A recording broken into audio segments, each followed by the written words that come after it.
are talking about journaling today. So we're going to jump deep into our positive success habits training focused on journaling.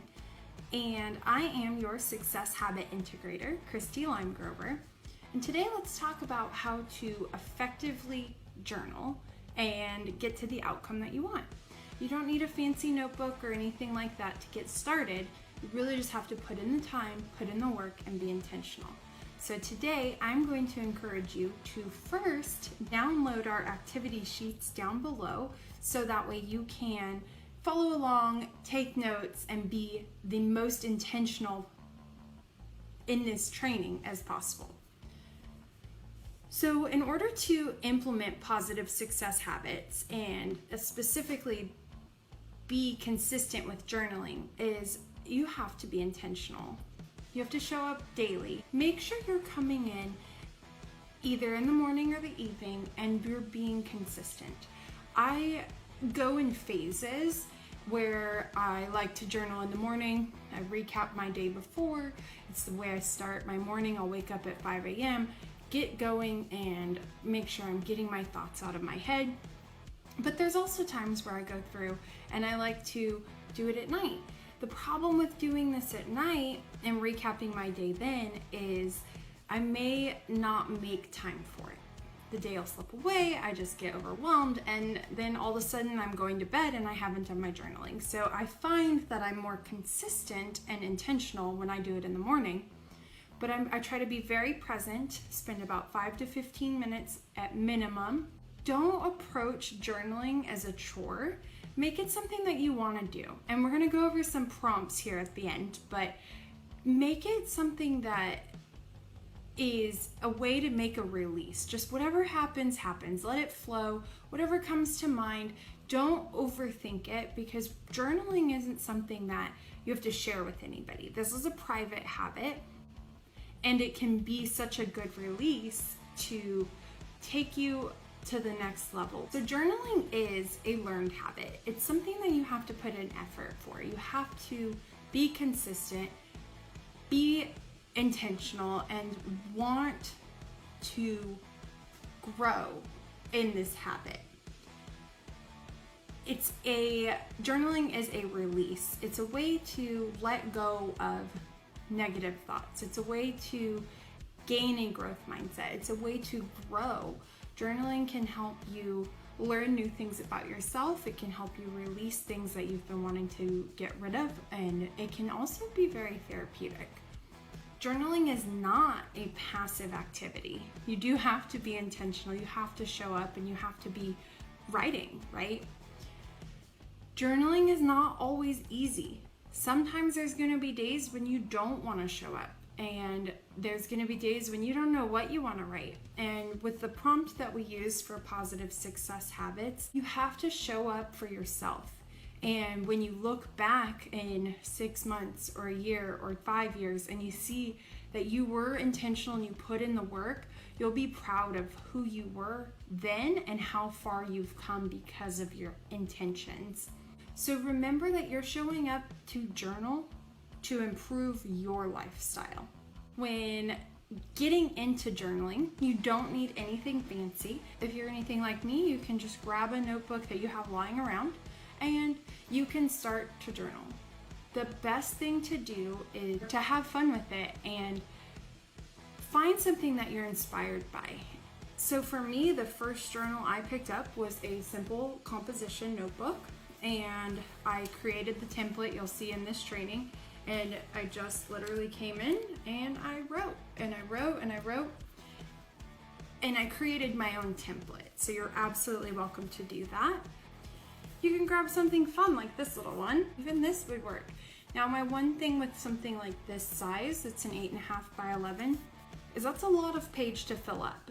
My recommendation would be find something a little bit smaller that you feel like you can fill up every day because your brain wants to see you succeed.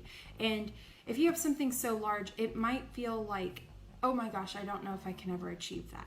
So what's really important is to find your favorite writing utensil.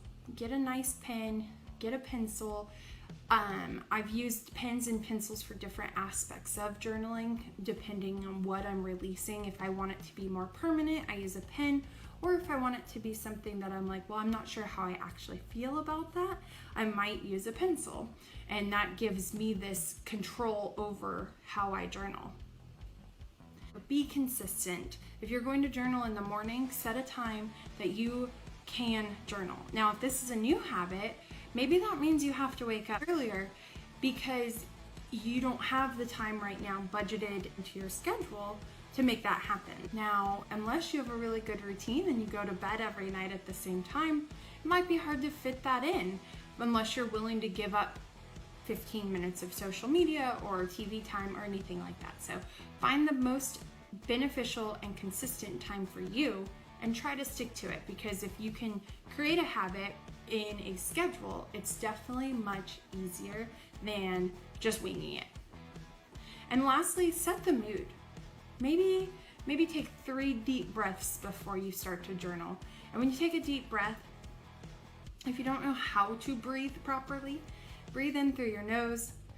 And if your shoulders lift up, then you're not necessarily breathing correctly. You want your diaphragm to move. You want your belly to move out, and then breathe in and out 3 times slowly. Visualize where you want to go. Maybe before you even touch pen to paper, you think, okay, today I want to talk about these things. And you can actually kind of lead and guide your own conversation before you even get started. And then remember to focus on your 5 senses. There's absolutely benefits to handwriting. So I've got several different notebooks that I do this with, but if you are handwriting, you're actually tapping into your conscious and unconscious brain, which is your left and your right side. So you're being analytical and methodical, but you're also being creative and artistic. Studies have also proven that you're boosting your memory and your retention when you handwrite something. You can increase your mood, reduce your stress. Depression and anxiety can also be reduced through journaling. You gain a sense of clarity, and there's this release that happens when you put it to paper and you can finally just let it go. And honestly, it's so therapeutic. There are alternatives to handwriting. You can record yourself, or you can use your voice memos in your phone, or you can even draw. As long as you're intentional and you're releasing the thoughts in your mind, then nobody's here to say you're right or you're wrong. And it's just one way that we like to go through and intentionally journal. So as you can see at the bottom of the page, you've got 3 positives and 3 goals and dreams. And the best thing to do is be intentional when you show up every single day. Whether you fill out the whole page or not, if you can just write down your 3 positives from the day, maybe that means you're happy that the sun was shining, you saw a butterfly, and you pat your dog. Or maybe it's bigger than that. Maybe you got to hold the door open for someone, or you ran into an old friend, or you reached out to an old friend. Name as 3 positives from your day, jot them down. And then in the goals and dreams section, get so broad. You don't have to be specific here. Remember, this is your own journal. Be over the top. Whatever you want, whatever you see, whatever you're thinking about today that makes you want to be better than you were today, you want to achieve that tomorrow. Because while you won't necessarily achieve it tomorrow, if you keep putting it out there and you keep trying to be intentional, you will eventually get to that next level, right? So your goals and dreams can cross. Your dreams are definitely much broader, much bigger, and your goals should be smaller. But when you're writing these down, eventually, if you're achieving your goals along the way and your dreams are also intertwined here, you'll get those dreams to now become goals because you've been so actionable and moving forward on both your goals and dreams that you're moving closer to that. Let's talk about a few of the prompts that are listed. When you're looking at the I am statement, you can say, I am determined, I am strong, I am focused, I am intentional. You can say whatever you want and you can list that. And maybe that's all you write all the way down your page today because you can't think of anything else you want to write. And that's perfect. You're still showing up for yourself today. Now, the number one thing to do when you're doing the I am statements is you can't be negative. You can't say, I am a failure. I am not worthy. Because if you do that, you're teaching your mind, because your mind is more likely to remember that than the positive things. And if you want to write that down to just get it kind of out of your head so you can move on, my recommendation would be to cross it out and put something new next to it once you get to the bottom of the page, because self-talk is very important. Next, maybe we talk about the I will statement. I will stay focused. I will stay driven. I will be persistent. I will get the promotion. When you're looking at I will statements, this is a statement of commitment and action. It plays on our thoughts and our feelings. So really dive deep into those when you're thinking about the I will statement. I can statement is a statement of capability. It's a cognitive part of the brain and a reflection of intellect and what you think you are capable of doing, of what you think you are capable of achieving. Because you can do more than you think you can when you take actionable steps day by day by day. So if on the first of every month you write I can statements, and then you move and you do other prompts or you do a free flow writing form, by the end of 30 days, you'll see that you can do hard things, right? That's one of the things I tell myself. I can do hard things. And it gets my brain thinking that I am made for more because I can do what I set myself out for. Maybe you're looking for a new job. You can use the prompt no more. Maybe you're moving past something, right? So no more excuses, no more medial tasks at work. And you can list out no more this task, no more that task, and really see what evolves from there.